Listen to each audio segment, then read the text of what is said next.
phrase "lost generation" sounds dramatic, but it began as a passing remark in a garage in Paris. Gertrude Stein, an American writer and art patron living in France, told a young Ernest Hemingway about a mechanic who complained that the young men he employed were a lost generation because they had come of age during the First World War and seemed undisciplined, restless, and changed in ways older people did not fully understand. Hemingway later used the phrase as an epigraph to "The sun also rises," and from there it became a shorthand for an entire generation who survived the war but felt like they had lost their old world, their faith, and the easy optimism their parents took for granted. To call them lost was not just to say they were damaged, it was to say they were searching. Many of these young people had grown up hearing promises about honor, glory, and progress, only to watch those promises dissolve in the mud of the trenches and in the bureaucratic indifference that followed. They returned to societies eager to get back to normal, but normal no longer fit. The old values felt hollow, and the cheerful consumerism of the 1920s often seemed shallow compared to what they had seen and lost. That gap between what they were told life would be and what it actually was is where the lost generation begins. Even if someone has never read Hemingway or F. Scott Fitzgerald, they have probably felt a softer version of what this generation felt. Those moments when the world changes faster than a person's ability to make sense of it. After the war, many young adults looked around and realized that the scripts they had been given about patriotism, religion, success, and stability no longer matched their lived reality. Some responded with despair, others with wild excess, and many with art, trying to write their way through the confusion of living in a world that suddenly felt unfamiliar.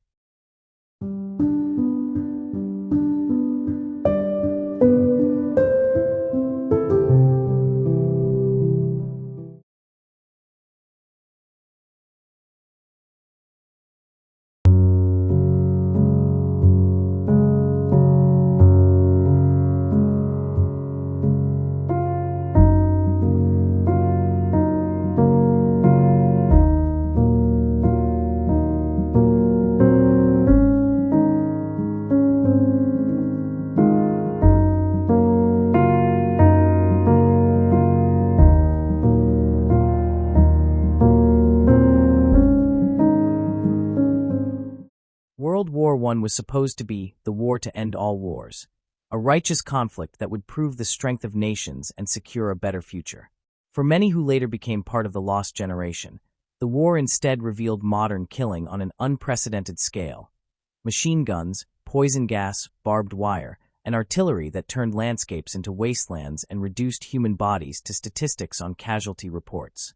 Those who fought encountered not just danger but also immense boredom, absurd orders, and a sense that their lives were being gambled by distant leaders who spoke in lofty rhetoric while soldiers bled in trenches. Even those who did not serve directly were shaped by the war's atmosphere. The constant news of battles and deaths, the patriotic propaganda, and the pressure to support the cause left deep marks on people who were teenagers or young adults in those years.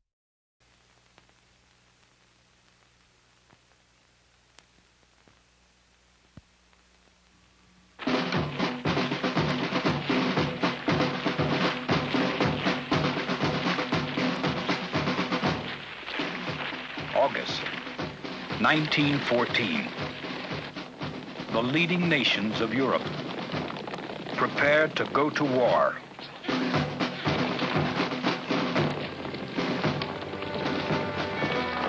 Before it is over, more than 8 million men will be dead. Kings and emperors will fall. Countries will disappear from the map. The world will be forever changed.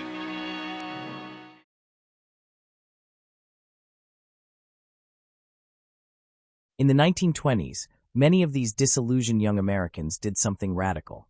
They left. Instead of returning to quiet hometowns or embracing the booming consumer culture of the United States, they moved to European cities, above all, Paris. Paris offered cheaper living costs, vibrant café culture, and a feeling that art and conversation mattered more than money, at least within certain circles. For writers who felt out of step with American values, the city became both a physical refuge and a metaphor for a different way of being. Gertrude Stein's apartment became one of the central gathering places for this crowd. Stein, an American who had settled in Paris earlier, turned her home into a salon, and her gatherings brought together writers like Ernest Hemingway and F. Scott Fitzgerald, as well as painters such as Pablo Picasso and Henri Matisse. These evenings were a mix of critique, mentorship, and social ritual.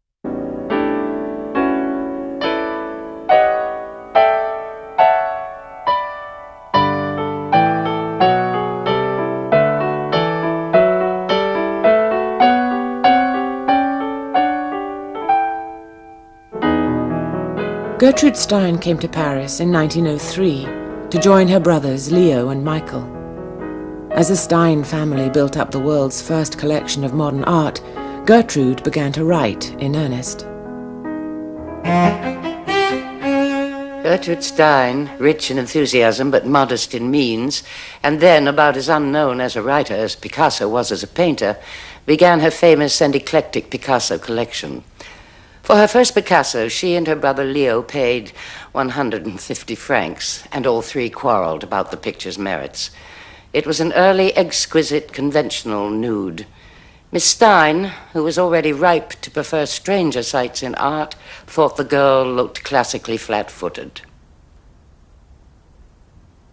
From 1906 to 1909, the Stein family controlled the Picasso output, since no one else wanted it. Janet Flanner, an American in Paris. As Gertrude and Leo's collection grew, people called at 27 Rue de Fleurus to see the curious paintings. These gatherings developed into an informal Saturday night salon, at which Matisse and Picasso were frequent guests. Picasso, in particular, loved the international flavor and sexual ambiguity of the evenings. The City of Light could also be a place of deep loneliness and homesickness, yet that mix of exhilaration and melancholy is part of what shaped the voice of the lost generation.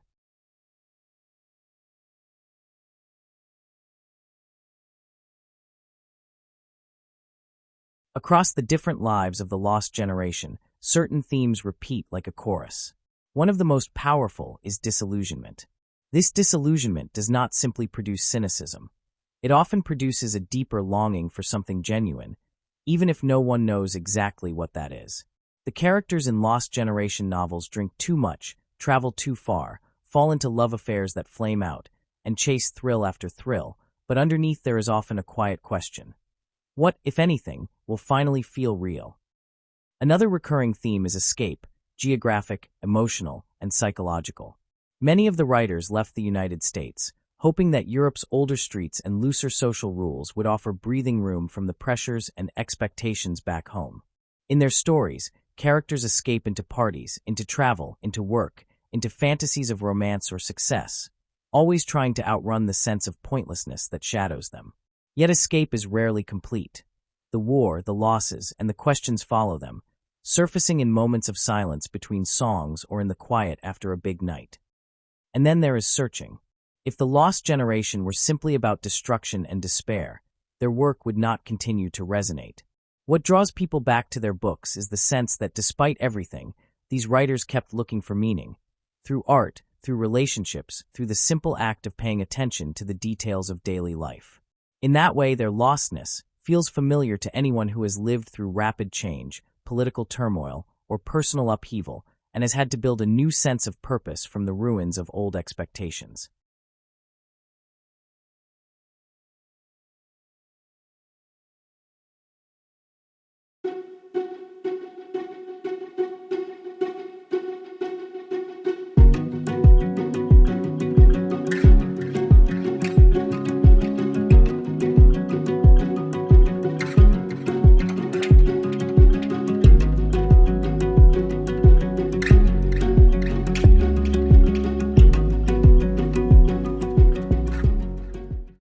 Ernest Hemingway is probably the first name many people think of when they hear Lost Generation.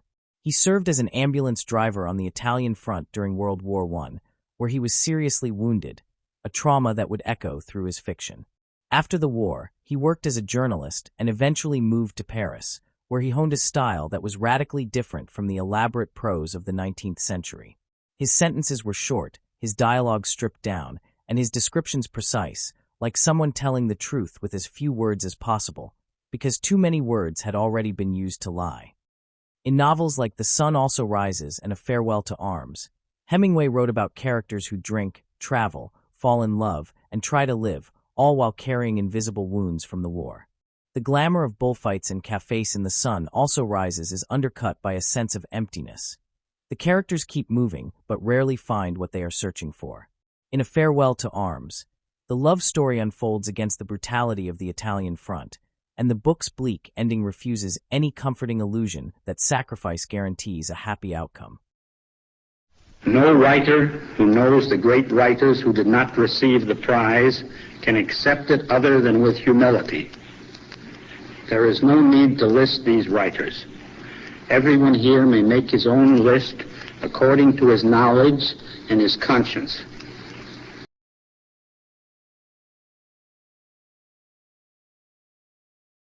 If Hemingway gave The Lost Generation its terse, wounded voice, F. Scott Fitzgerald gave it its glittering mask. Fitzgerald rose to fame with novels and stories that captured the excitement and excess of the 1920s, the era of jazz, speakeasies, and sudden fortunes. His characters danced through parties lit by electric lights and fueled by bootleg liquor, chasing love and status in a world that had learned to forget, at least temporarily, the grimness of war. But beneath the glamour in his writing there is almost always a sense of decay, a reminder that the party cannot last forever. The Great Gatsby is often read as the defining novel of the jazz age, but it is also a lost generation novel. Jay Gatsby's relentless pursuit of a dream echoes the old American promise that anyone can reinvent themselves through effort and desire. Yet Gatsby's dream is built on fragile illusions and shady money, and the society he longs to enter turns out to be careless and cruel. By the end, the brightness of Gatsby's parties is replaced by funerals and empty mansions, and the narrator reflects on how people move forward while being pulled back by the past. Fitzgerald himself was both observer and participant in the life he described. He and his wife Zelda became symbols of youthful glamour and wild living, traveling between America and Europe, partying with other expatriates and burning through money as quickly as it came in.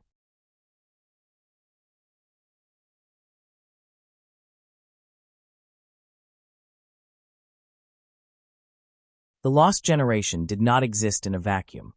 Later groups of writers and artists would echo and react to them. A common comparison is with the Beat generation of the 1950s and 1960s, which also challenged social norms and explored themes of alienation and spiritual searching. Where the Lost Generation responded to the trauma of World War I and the rise of consumer culture between the wars, the Beats responded to World War II, the Cold War, and the growing sense of conformity in mid-century America. Both generations used travel, unconventional relationships, and experimental styles to push back against what they saw as stifling mainstream values. However, there are differences in tone and context. Lost Generation writers often focused on the shock of the first modern industrial war and the collapse of older moral frameworks. Their settings were frequently European, especially Paris and other expatriate hubs. Beats were more rooted in American roadways, jazz clubs, and spiritual journeys that drew on Eastern religions.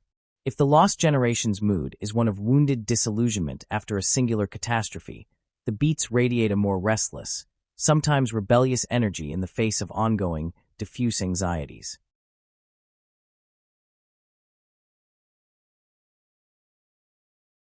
Canada's last veteran of World War I passed away here in Spokane yesterday. John Babcock was just a couple of months shy of his 110th birthday. He'd been homebound since catching pneumonia last fall. When he was just 16 years old, he lied about his age and joined the Canadian Army. When they called for volunteers of 40 men to go to the RCRs, that's the Royal Canadian Regiment, well, I volunteered. Afraid? No, I wasn't smart enough to be afraid. Babcock never made it to the battle lines. He sailed to England, but by the time his training was complete, the Great War was over. In the Roaring 20s, he moved to the United States, joined the U.S. Army, and served for 3 years. He then left the military behind, becoming an electrician, eventually starting his own business here in Spokane. Canadian Prime Minister Stephen Harper issued a statement yesterday calling Babcock's passing the end of an era. Quote, "As a nation, we honor his service and mourn his passing." Babcock will be cremated and ashes scattered in the Pacific Northwest mountains. His passing leaves behind two other known World War I veterans, American Frank Buckles and British national Claude Schulz, who lives The in man Australia. believed to be the last veteran to see active service in both world wars has died. He was 110. Claude Schulz served in both the British and Australian navies and witnessed the scuttling of the German Navy during World War I. He also became one of the world's oldest first-time authors, publishing his autobiography at the age of 109. You're part of a landing party in the Black... Claude Schulz joined the Royal Navy at 14 to fight for king and country. He was barely 17 when Germany surrendered and he witnessed the scuttling of the German fleet at Scapa Flow. After the war, Mr. Schulz emigrated to Australia, along the way meeting his wife-to-be, Ethel. They were married for 76 years and had 3 children. Yes, we had some good times. We certainly did. When World War II broke out, Mr. Schulz once again answered the call, joining the Australian Navy. A demolition expert, he wired up Fremantle Harbour in case the Japanese invaded, and also helped train Z-Force commandos. At 55, Mr. Schulz retired from the Navy and settled down to a quiet life in Western Australia. His family says he spoke only of his happy memories in the Navy. I think if he asked him, his last dying wish would have been the fact that please don't let there be any more wars, because he hated them.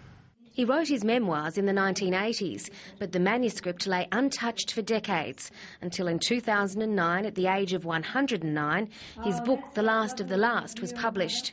His longevity he credited to keeping his family close. And I see them often, Yes. every day, sometimes every day, Yes. sometimes every second day, but I see them often, Yes. so that they never get stale for me, and I'm never stale for them. That's right. And we all love you. Yes. Australia's military chiefs have described his passing as a sad day. It is a moment that does represent the passing of a generation, and I think it's something that we should acknowledge and reflect upon very carefully. Mr. Schulz died in his sleep. Joanna Manar, ABC Frank News. Buckles, the last surviving American to serve in World War I, died this weekend. He was 110 years old. Buckles' biographer says he died Sunday of natural causes at his home in Charleston, West Virginia. More than 4.7 million people joined the U.S. military from 1917 to 1918.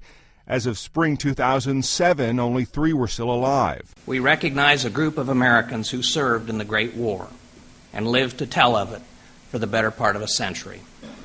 We honor these heroes, and we want to hear their stories. By the time Buckles was honored at the Pentagon in 2008, the other remaining survivors had died. As the years went along and the decreasing numbers of the veterans, I found that I was among those who had served, the last ones who had served. And it is an honor to be here to represent the veterans of World War I. Buckles repeatedly tried to enlist in the military, but he was rejected because he was too young. In 1917, he finally convinced an Army recruiter that he was 18, though he was really only 16. Buckles never saw combat, serving in England and France, mainly as a driver and a warehouse clerk. During World War II, he was a civilian prisoner of war in the Philippines. Buckles will be buried at Arlington National Cemetery. Matt Friedman, The Associated Press.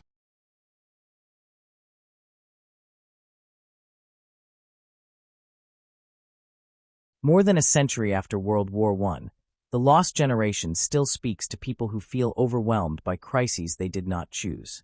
Their books are assigned in classrooms, adapted into films, and quoted in conversations because they articulate a kind of emotional honesty about living in the aftermath of disaster. They do not offer easy solutions or triumphant endings. Instead, they show characters who keep moving, loving, and creating despite knowing how fragile everything is. That mix of clarity and vulnerability feels strikingly modern. Their legacy is not just literary technique or iconic titles.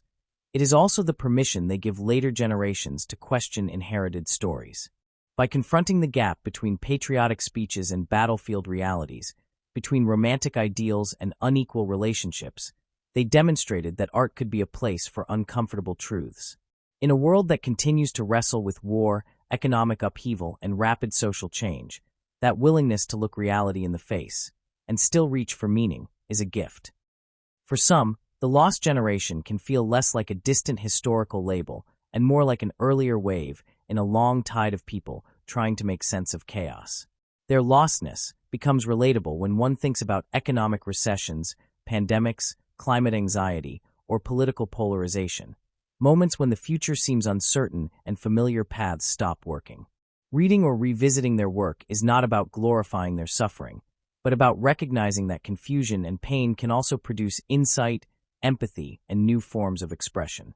In that way, the lost generation, however wounded, was never truly lost. It helped map out the inner landscape of the modern world.